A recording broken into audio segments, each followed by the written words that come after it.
Welcome to मस्त academy. आज की इस वीडियो में हम लोग कक्षा 10 का प्रश्नावली 1.3 का क्वेश्चन नंबर 3 देखने वाले हैं। तो क्वेश्चन नंबर 3 के 3 पार्ट हैं, तीनों पार्ट हम लोग इस वीडियो में देखेंगे।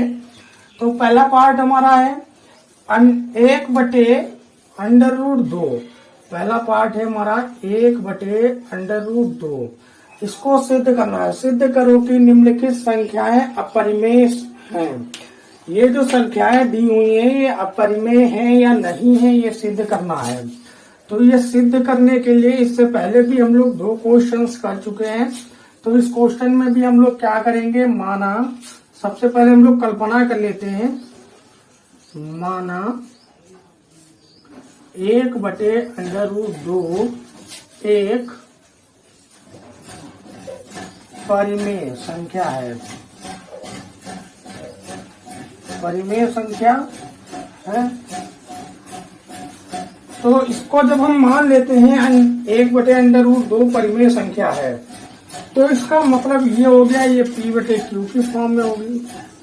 P जब Q की फॉर्म में होगी, ठीक है, तो P एवं Q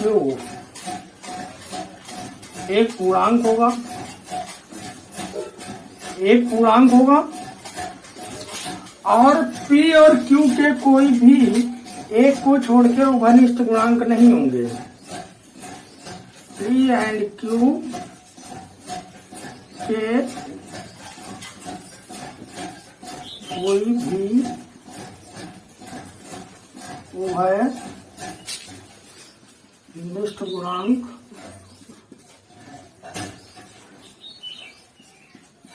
नहीं होंगे। ठीक है, तो ये भी हमारी ये 2 कंडीशंस हो गई, P और Q। और जहां पर Q बराबर 0 नहीं होगा, Q बराबर कभी भी 0 के बराबर नहीं होगा। तो ये कंडीशंस हमारी हो जाती है परिमेय संख्या के लिए। परिमेय संख्या के लिए ये कंडीशंस हो जाती हैं कि इन दोनों P और Q के कोई भी एक को छोड़कर उभयनिष्ठ गुणांक नहीं होंगे। दूसरी चीज, Q कभी भी 0 के बराबर नहीं होगा। तीसरी चीज, P और Q एक पूर्णांक होंगे। ठीक है, ये अगर तीनों चीजें हमारी सिद्ध होती हैं तब तो हम कह सकते हैं एक परिमेय संख्या है। अदरवाइज हम ये कहेंगे एक अपरिमेय संख्या है। तो देखो P/Q और 1/√2 कर लिया हमने। अब इनकी हम लोग सीजर मल्टीप्लाई कर देते हैं, क्रॉस मल्टीप्लाई। तो P/2Q हो गया, ये बराबर Q हो गया। अब दोनों तरफ स्क्वायर करने पर, दोनों तरफ इनको हमने स्क्वायर कर दिया, तो दोनों तरफ स्क्वायर करने पे क्या आएगा, 2P, ठीक है, Q²। इन दोनों को जब स्क्वायर कर दिया, P का स्क्वायर बराबर 2P। अब देखो यहाँ पर क्या हो गया, अब ये P² क्या हो गया, 2 से ये भी विभाजित हो जाएगा। तो हमारा ये पूर्णांक जब है तो ये भी 2 से विभाजित होगा, क्योंकि ये इसके बराबर है। तो ये दोनों जब पूर्णांक है, जब ये 2 से विभाजित हो रहा है, जब P² 2 से विभाजित हो जाएगा, तो यहाँ पे ये कंडीशंस हमारी क्या हो जाती है, ये कंडीशंस फॉल्स हो जाती है। यहाँ पे P और Q के कोई उभयनिष्ठ गुणांक नहीं हो। जब ये 2 से हो जाएगा तो ये भी 2 से विभाजित हो जाएगा। जब ये 2 से विभाजित हो जाएगा तो हम लोग ये भी कह सकते हैं कि जो ये हमारा क्या है, उभयनिष्ठ गुणांक इनके हैं। और यहाँ पे कंडीशन 3 नहीं होंगे, क्योंकि इनके उभयनिष्ठ गुणांक मिल रहे हैं, इसलिए हम लोग कह सकते हैं कि एक अभाज्य संख्या है, एक अपरिमेय संख्या है। ठीक है, यह एक अपरिमेय संख्या है, ये हम लोग कह सकते हैं। ठीक है, अब इसको हम लोग ऐसे भी लिख सकते हैं, P² बराबर Q²/2, इसको लिख सकते हैं हम लोग ऐसे। तो यहाँ पे ये क्या हो जाएगा, ये हमारा सिद्ध हो जाएगा कि 1/√2 एक हमारी अपरिमेय संख्या है। तो ये हमने पहला जो है क्वेश्चन हल कर लिया, इसका पहला पार्ट हल कर लिया। फिर अब हम लोग दूसरा पार्ट देखेंगे। ठीक है।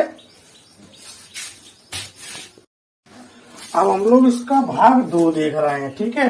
भाग 2 क्या कह रहा है, 2 में भी सेम चीज सिद्ध करनी है हमें। 7√5 को परिमेय संख्या सिद्ध करना है।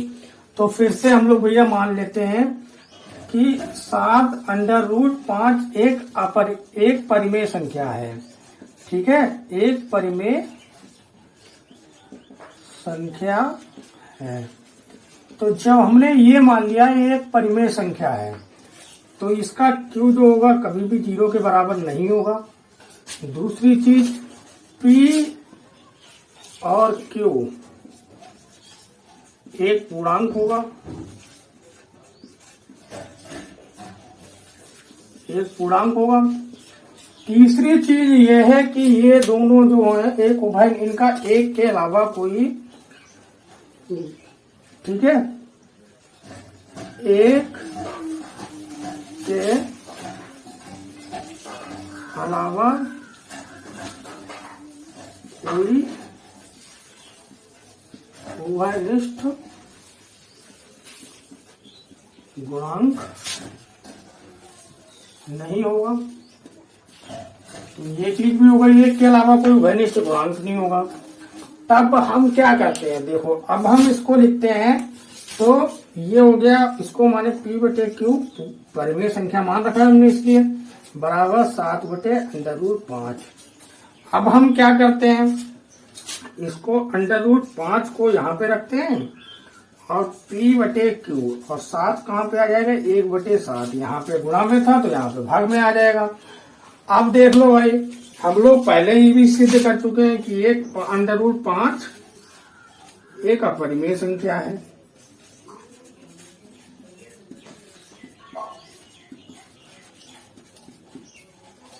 √5 एक अपरिमेय संख्या है, तो भैया ये हम लोग पहले भी सिद्ध कर चुके हैं। अब देखो यहाँ 1/7 क्या हो जाएगा, एक परिमेय संख्या हो जाएगी P/Q, जहाँ पे तो हमने माना ही हुआ है, तो ये तो परिमेय संख्या होगा। अब यहाँ पे बीच में साइन लगा हुआ हमारा बराबर का, तो बराबर के साइन से मतलब ये है कि एक परिमेय संख्या और अपरिमेय संख्या कभी भी बराबर नहीं हो सकती। तो इससे ये सिद्ध होता है जो हमने कल्पना की थी वो हमारी कल्पना गलत हुई। इसलिए हम लोग कह सकते हैं कि 7√5 एक अपरिमेय संख्या है। तो 7√5 एक अपरिमेय संख्या सिद्ध हो गई हमारी, ठीक है। ऐसे ही हमारा पार्ट दूसरा भी है, ठीक है। तो दूसरे पार्ट को हम लोग सिद्ध करते हैं। तो इसको सिद्ध करने के लिए हम लोग लिखते हैं 6 + √2। तो सबसे पहले इसको भी हम लोग फिर अपना वही स्टेप रहेगा हमारा कि इसको हम मान लेंगे एक परिमेय संख्या है। 6 + √2 एक परिमेय संख्या है। तो 6 + √2 एक परिमेय संख्या हो गई। तो ये हो जाएंगे P/Q के फॉर्म में, जहां पर P और Q एक पूर्णांक है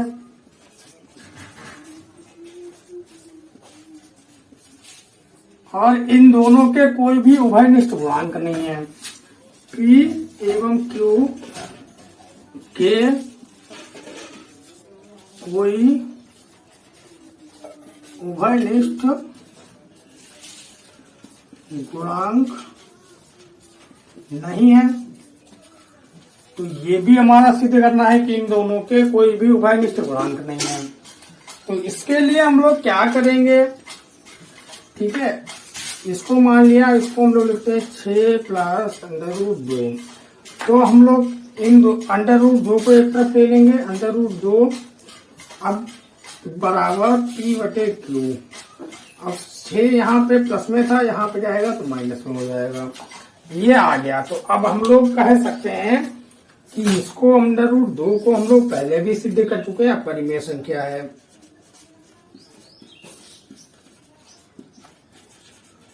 √2 हमारी ऑलरेडी से हम लोग सिद्ध कर चुके हैं पहले से ही कि एक अपरिमेय संख्या है। अब देखो P/Q एक परिमेय हो जाएगी और 6 क्या है, ये भी परिमेय हो जाएगी क्योंकि इसके नीचे हम लोग 1 लिख सकते हैं। तो ये हमारी दोनों परिमेय संख्या हो गई। अपरिमेय संख्या और परिमेय संख्या कभी भी बराबर नहीं हो सकती, ठीक है, क्योंकि यहाँ पे बराबर का साइन लगा हुआ है। तो हम कह सकते हैं चूंकि अपरिमेय और परिमेय संख्या कभी बराबर नहीं हो सकती। तो ये कभी बराबर नहीं हो सकती, इसलिए हम लोग कह सकते हैं, इसलिए √2 6 प्लस √2 एक अपरिमेय संख्या है। तो ये भी हमारा क्वेश्चन सिद्ध हो गया। ये भाग तीसरा जो है, भाग 3, ये भी सिद्ध हो गया कि 6 प्लस √2 एक अपरिमेय संख्या है, ठीक है। तो ऐसे हमारे ये अंतिम क्वेश्चन था इस प्रश्नावली का। ये हमारे तीनों भाग इसके हल कर लिए हम लोगों ने। आई होप आपको ये वीडियो अच्छी लगी होगी और आपको समझ में आएंगे क्वेश्चन। अगर आप लोगों को हमारी वीडियो अच्छी लगी है तो लाइक एंड सब्सक्राइब जरूर करें। Thank you for watching my video. मिलते हैं हम लोग नेक्स्ट वीडियो में।